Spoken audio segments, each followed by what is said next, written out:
Hello students, एक बार फिर welcome है आपका अपने एजुकेशनल चैनल लर्नो स्फेयर में। आज हम डिस्कस करेंगे क्लास 10th साइंस का एक और topic exothermic and endothermic reactions. तो स्टार्ट करते हैं। First, endothermic reactions. Endo means होता है इनसाइड और थर्मिक मीन्स होता है हीट, यानी इसमें जो हीट फ्लो होता है वो इनसाइड होता है। इट मीन्स हम रिएक्टेंट्स को हीट प्रोवाइड करते हैं, हीट देते हैं और इसमें हीट एब्जॉर्ब होती है। फर्स्ट एग्जांपल देखें, फोटोसिंथेसिस। फोटोसिंथेसिस में प्लांट्स लेते हैं कार्बन डाइऑक्साइड, वाटर और सनलाइट। तो इसमें हीट दी जा रही है वो सनलाइट के फॉर्म में है और प्रोडक्ट बनते हैं ग्लूकोज एंड ऑक्सीजन। तो यहाँ पर हीट दे रहे हैं सनलाइट के फॉर्म में, it means it is endothermic reaction. Next example देखें, जब calcium carbonate it means limestone को हीट करते हैं तो ये प्रोड्यूस करता है कैल्शियम ऑक्साइड और CO2। सो यहाँ पर हम हीट को प्रोवाइड कर रहे हैं, हीट दे रहे हैं रिएक्टेंट को, तो it means it is also an endothermic reaction. तो ये भी एक एंडोथर्मिक रिएक्शन है। Now how can we recognise the endothermic reactions, हम इन्हें कैसे पहचानेंगे? तो एंडोथर्मिक रिएक्शंस की खास बात ये होती है कि इनमें हीट, सनलाइट या पर्टिकुलर टेम्परेचर लिखा रहता है रिएक्शंस के ऊपर। जैसे कैल्शियम कार्बोनेट है, जब इसे हम हीट करते हैं तो यहाँ एरो के ऊपर आपको हीट लिखा हुआ दिखाई देगा और ये प्रोड्यूस करता है कैल्शियम ऑक्साइड और कार्बन डाइऑक्साइड। इसी तरह जब जिप्सम यानी कैल्शियम सल्फेट को जब हम हीट करते हैं तो इसमें पर्टिकुलर टेम्परेचर 100 डिग्री सेल्सियस में लिखा रहता है और ये बनाता है POP, प्लास्टर ऑफ पेरिस, और वाटर के कुछ मॉलिक्यूल भी इसमें बाहर निकल जाते हैं। तो यहाँ पर हम देखेंगे कि जिप्सम से हीट करने पे बन रहा है आपका POP। तो ये भी देखें कि पर्टिकुलर टेम्परेचर लिखा है, अगर हीट लिखा है तो ये एक एंडोथर्मिक रिएक्शन होगी। नेक्स्ट, जितनी भी डिकम्पोजिशन रिएक्शंस होती हैं वो सभी एंडोथर्मिक होती हैं। जैसे कि हम देखें यहाँ पर सिल्वर क्लोराइड को जब हम डिकम्पोज करते हैं सनलाइट की प्रेजेंस में तो ये सिल्वर और क्लोरीन में डिकम्पोज हो जाता है। तो यहाँ पर देखेंगे कि सनलाइट के फॉर्म में यहाँ पर हीट हम दे रहे हैं, तो ये एक एंडोथर्मिक रिएक्शन है। इसी तरह हम देखें सिल्वर ब्रोमाइड है, इसमें भी हम सनलाइट के प्रेजेंस में जब हीट करते हैं तो ये सिल्वर और ब्रोमीन में डिकम्पोज हो जाते हैं। जितनी भी डिकम्पोजिशन रिएक्शन होती है सभी एंडोथर्मिक होती हैं।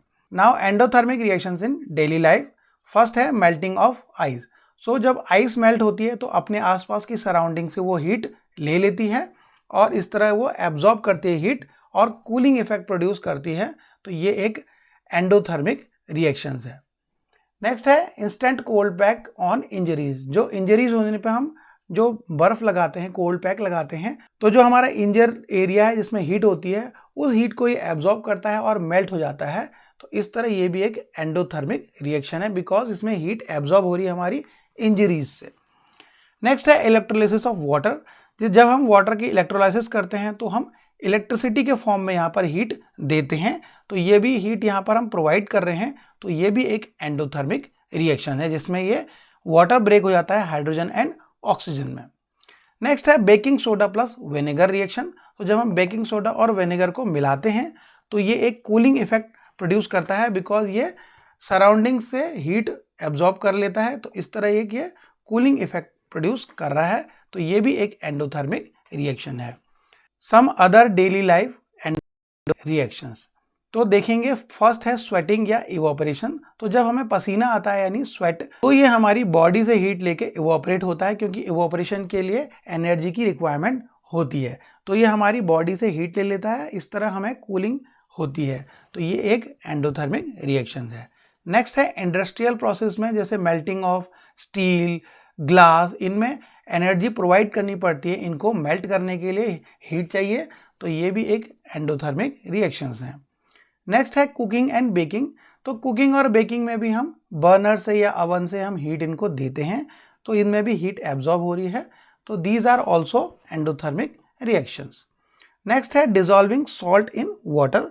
तो जब हम सॉल्ट को डिजॉल्व करते हैं वाटर में तो जो ये सॉल्ट के बीच के आपके बॉन्ड होते हैं, तो सॉल्ट के आयनिक बॉन्ड को ब्रेक करने के लिए इसमें हीट चाहिए होती है।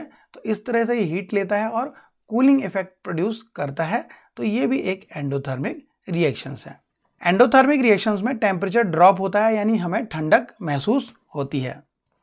नेक्स्ट देखेंगे एक्सोथर्मिक रिएक्शंस। एक्सो मीन्स होता है आउटसाइड, थर्मिक मीन्स होता है heat. It means in reactions में आउटसाइड फ्लो होता है हीट का, यानी हीट हमारा रिएक्टेंट से बाहर, प्रोडक्ट से बाहर की ओर निकलती है। फर्स्ट एग्जांपल देखें, बर्निंग ऑफ फ्यूल या कंबशन। तो जब नेचुरल गैस बर्न होती है ऑक्सीजन के प्रेजेंस में, तो ये प्रोड्यूस करती है कार्बन डाइऑक्साइड और वाटर, और इसमें बहुत सारी हीट भी निकलती है। तो ये एक एक्सोथर्मिक रिएक्शन है।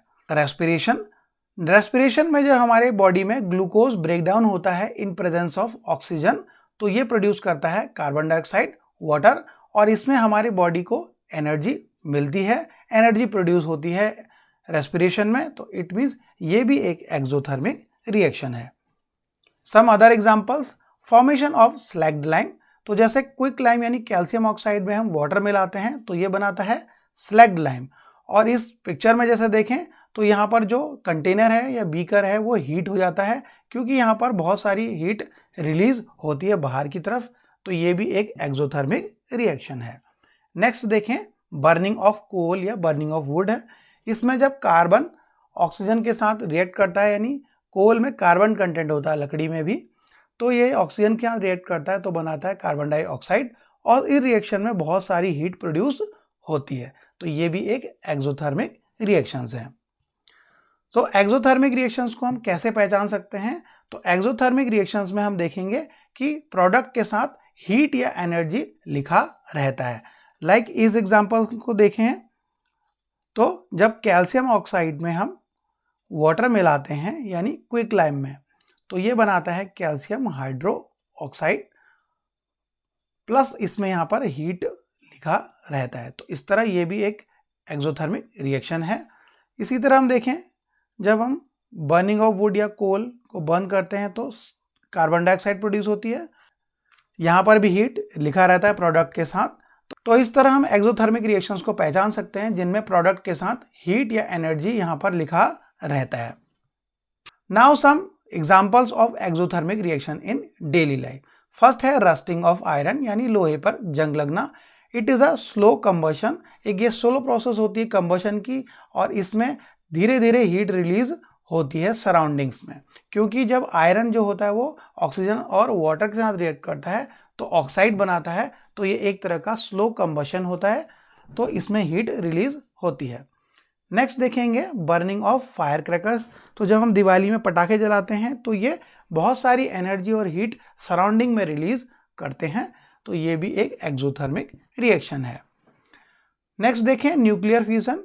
तो जब न्यूक्लियर फ्यूजन होता है तो न्यूक्लियर जो वो ब्रेक होते हैं और बहुत सारी इसमें एनर्जी रिलीज होती है। तो इसका यूज होता है न्यूक्लियर पावर प्लांट्स में इलेक्ट्रिसिटी जनरेट करने के लिए। तो ये एक एक्सोथर्मिक रिएक्शन है। नेक्स्ट देखें न्यूट्रलाइजेशन रिएक्शन, जिसमें एसिड और बेस आपस में रिएक्ट करते हैं और ये बहुत सारी हीट प्रोड्यूस करते हैं क्योंकि इसमें टेम्परेचर बढ़ जाता है। तो ये भी एक एक्सोथर्मिक रिएक्शंस है। फाइनली हम देखते हैं कि एक्सोथर्मिक रिएक्शंस में हमारा टेम्परेचर राइज हो जाता है, यानी बढ़ जाता है, और इसमें हीट प्रोड्यूस होती है, हमें गर्मी महसूस होती है। आई होप कि आपको ये वीडियो अच्छा लगा होगा, तो इसे लाइक करें, हमारे चैनल को सब्सक्राइब करें और इस वीडियो को अपने दोस्तों और क्लासमेट के बीच में ज़्यादा से ज़्यादा शेयर करें। Thank you.